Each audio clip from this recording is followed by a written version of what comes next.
रंगबलिदानाचा त्या तिरंग्यात पाहावा, उत्साह देशप्रेमाचा अंगी संचारावा, जयघोष भारताचा आसमंती गुंजावा, सण हा स्वातंत्र्याचा सदैव चिरायू व्हावा। स्वातंत्र्य दिनाच्या सर्वांना हार्दिक शुभेच्छा। शुभेच्छुक डॉ. सतीश पत्की, स्त्रीरोग तज्ञ, प्रसूतीशास्त्र तज्ञ, वंध्यत्व तज्ञ, कोल्हापूर।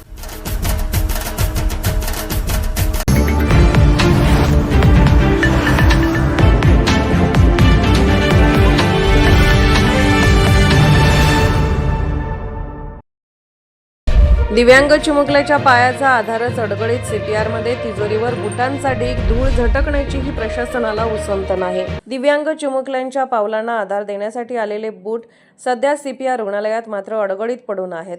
रुग्णालयातील एका तिजोरीवर या बुटांचा अक्षरशः ढीग रचण्यात आला असून वापराअभावी त्यावर धुळीचे थर साचले आहेत। या प्रकारामुळे रुग्णालयातील व्यवस्थापनाचा बोंघळ कारभार पुन्हा एकदा चर्चेत आला आहे।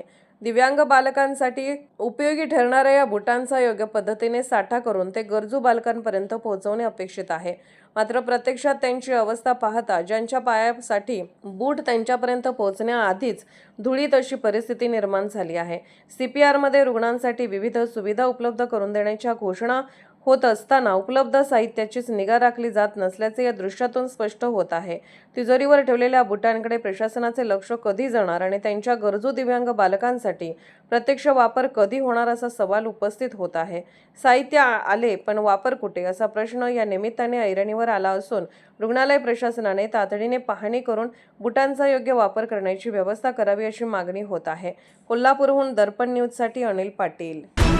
निर्भीड बेधडक बातमीसाठी दर्पण न्यूज चॅनलला लाईक करा, शेअर करा, सबस्क्राइब करा।